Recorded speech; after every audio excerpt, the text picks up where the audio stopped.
I've been with my girlfriend Karen, 30F, for 2 years. We met at a board game night organized by mutual friends. I, 31M, remember being instantly drawn to her because unlike most people there, she was genuinely interested in learning complex board games rather than just socializing.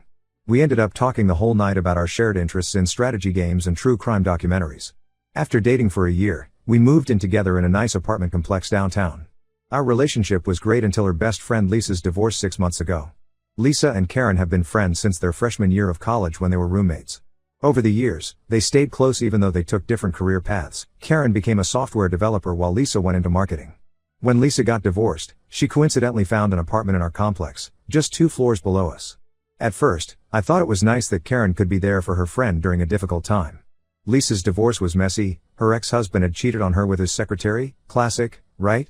Karen spent a lot of time helping Lisa deal with the emotional fallout, which I completely understood. Things started getting weird last week. Karen and I were having dinner when she casually mentioned that Lisa had been showing her explicit pictures of guys she was sleeping with. She described one guy in particular, going into uncomfortable detail about his physical attributes and even mentioned specific things about their intimate encounters. I felt really awkward and just mumbled something like okay because I didn't know how to respond. A few days later, Lisa called Karen at 1 a.m. begging her to come to a bar. This wasn't unusual since we live downtown and Karen often helps Lisa get home safely when she's been drinking. What made me uncomfortable was finding out the next day that Lisa was at the bar with the same guy Karen had seen explicit pictures of. It felt really weird knowing my girlfriend was hanging out with someone she'd seen naked photos of. The next day, Karen spent almost 8 hours at Lisa's apartment. When she came back around midnight, she said they were working on Lisa's dating profiles for various apps. I noticed she seemed different, more secretive with her phone and distracted during conversations. Later that night, I saw her put a password on her phone for the first time in our relationship. Throughout the week, Karen started spending more and more time at Lisa's place. She would go there almost every evening after work and not come back until late. She claimed they were just helping Lisa process her divorce and get back into dating, but something felt off. Lisa had been divorced for 6 months already and seemed to be doing fine. She was already actively dating and sleeping with new people. Things got even stranger when Karen started talking about this guy named Mike who Lisa was seeing regularly. She knew incredibly specific details about him, where he grew up, his entire career history, what his apartment looked like, his gym routine, even his family dynamics. When I asked how she knew so much about him, she got defensive and said Lisa tells her everything about her dates. But the level of detail seemed excessive even for close friends. Last weekend, Lisa invited us both to a house party at her place. I didn't really want to go but Karen insisted it would be good for us to socialize together. The party made me incredibly uncomfortable. Mike was there with his friend Tom, and I couldn't help but wonder if Karen had seen explicit pictures of either of them. The way Karen interacted with Tom seemed oddly familiar, lots of inside jokes and casual touching while laughing.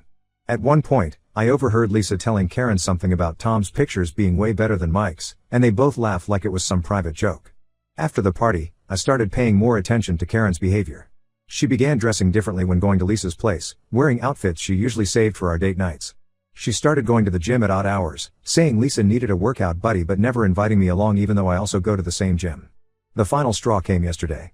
Karen and I share a laptop for work purposes since hers broke recently. While using it, I accidentally saw messages pop up from Lisa talking about sending more pics and Tom asking about you. I didn't snoop through the messages because I respect her privacy, but my gut feeling is that something isn't right. When I confronted Karen about the messages, she got extremely defensive. She accused me of not trusting her and said I was trying to control who she could be friends with. When I brought up my concerns about Lisa sharing explicit pictures of her sexual partners, Karen said it was completely normal for female friends to share everything with each other and that I wouldn't understand because I'm a guy. I don't know if I'm reading too much into this situation or if my concerns are valid.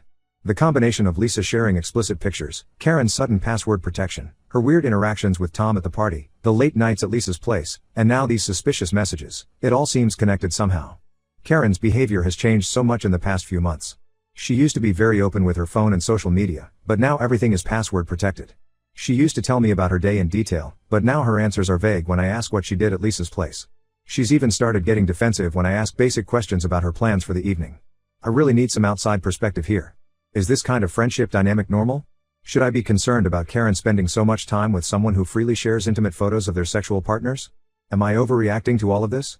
Update 1: after my last post, things got much worse. I decided to trust my gut feeling and started paying closer attention to Karen's behavior. She had been spending even more time at Lisa's apartment, sometimes not coming home until 2 or 3 a.m. When I expressed concern about her late nights, she would get angry and accuse me of trying to control her life. The frequency of her visits to Lisa's place increased dramatically. She started going there right after work and would barely come up to our apartment to change clothes. When she did come home, she was always on her phone, texting and giggling. If I walked near her while she was on her phone, she would quickly turn it away or lock it. Last Monday, she told me she was going to help Lisa with some work crisis. I found this strange because they work in completely different fields. When I pointed this out, she got flustered and changed her story, saying she meant she was helping Lisa with a personal crisis. She left in a hurry, wearing one of her nicest dresses that she usually saves for our date nights. On Thursday, I came home early from work because I had a migraine. As I was walking up to our floor, I heard voices coming from Lisa's apartment. I recognized Karen's laugh. I wasn't planning to eavesdrop, but what I heard next made me stop in my tracks. Lisa was excitedly talking about some new pictures she got from Tom, and Karen was asking her to send them to her phone. They were discussing intimate details about different men, and I heard Karen mention something about private messages and secret folders. I went up to our apartment and waited for Karen to come home. While waiting, I checked our shared laptop and found a hidden folder tucked away in an obscure directory.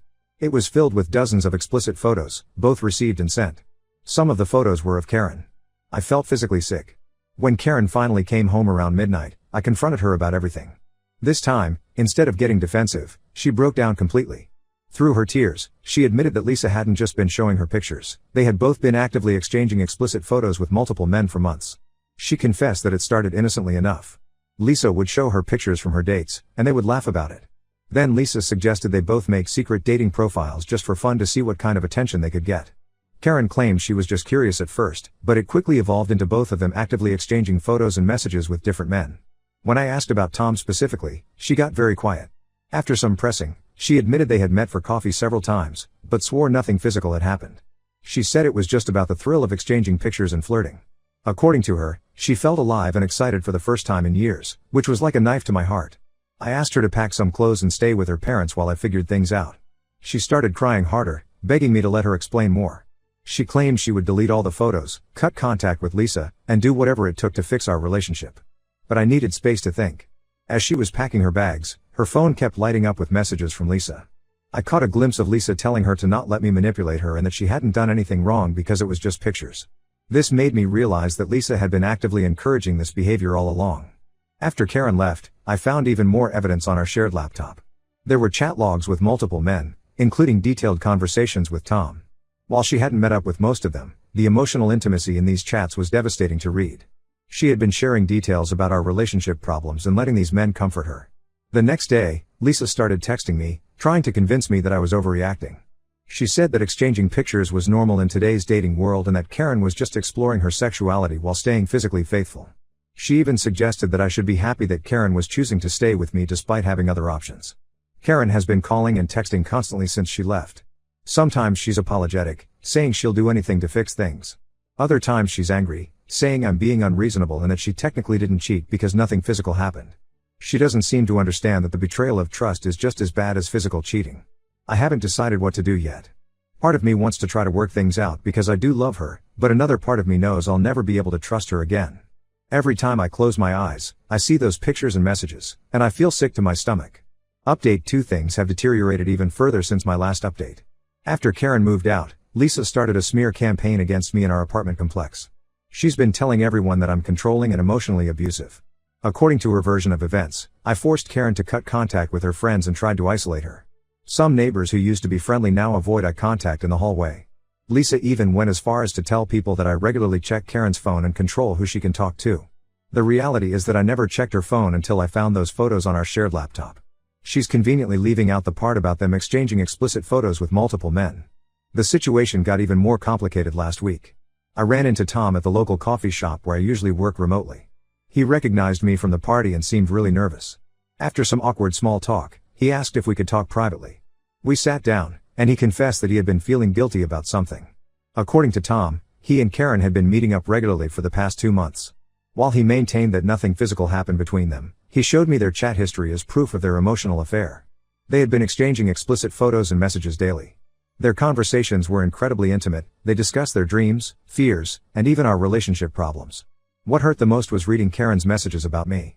She told Tom that she felt stuck in our relationship and that I didn't understand her need to explore and grow. She complained about how I was boring and predictable while praising Tom for being exciting and spontaneous. Tom explained that he originally thought Karen was in an open relationship because that's what Lisa had told him. When he found out this wasn't true, he started feeling uncomfortable with the situation. He showed me dozens of their conversations, including plans to meet up that Karen had lied to me about, saying she was helping Lisa with various things. I finally got the full story from Karen yesterday. She admitted that while she never physically cheated, she had formed emotional connections with several men through their photo exchanges. She tried to justify it by saying Lisa encouraged her, telling her it was healthy to explore her sexuality while in a relationship as long as she didn't actually cheat.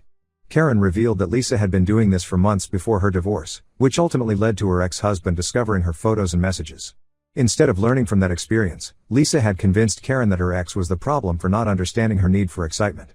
The most disturbing part was learning that Lisa and Karen had turned this into a kind of game. They would compare the responses and photos they got from different men, discussing and rating them like some sort of twisted competition. They even had a shared digital folder where they kept all the photos and messages. Karen still doesn't seem to understand why I'm so hurt. She keeps insisting that because nothing physical happened, I should be able to forgive her.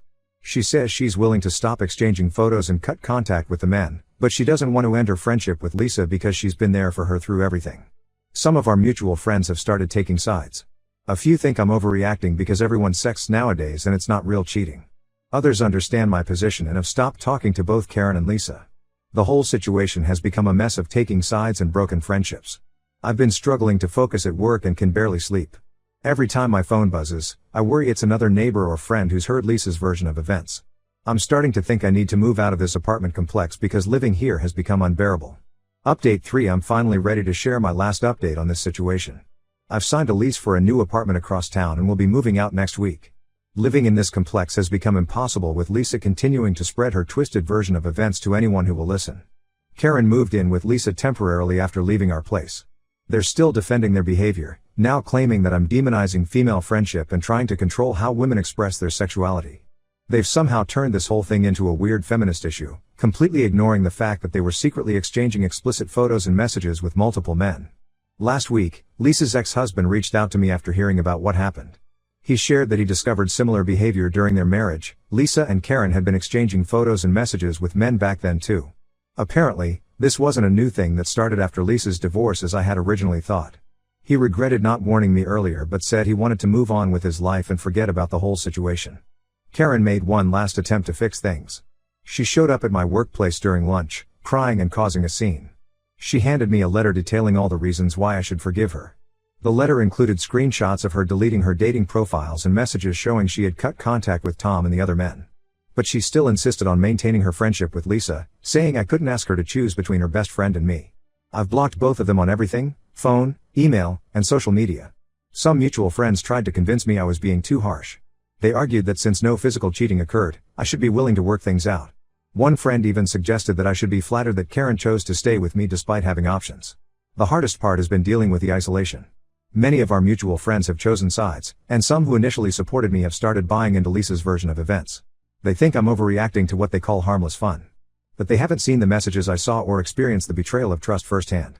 I've started seeing someone new who understands and respects normal relationship boundaries. It's refreshing to be with someone who doesn't need to seek validation from strangers online or share intimate details of their life with everyone. Looking back, I realize how toxic Karen and Lisa's friendship was, and how it poisoned our relationship. The whole experience has taught me to trust my instincts. When something feels wrong, it usually is. I don't regret ending things with Karen, even though some people think I threw away a good relationship over just pictures. The emotional cheating and constant lies hurt more than any physical affair would have. Karen still tries to reach me through mutual friends, saying she's in therapy now and understands what she did wrong. But I'm done. Sometimes walking away is the only solution, even if others think you're overreacting. I'm looking forward to starting fresh in my new place, away from all this drama and toxic behavior.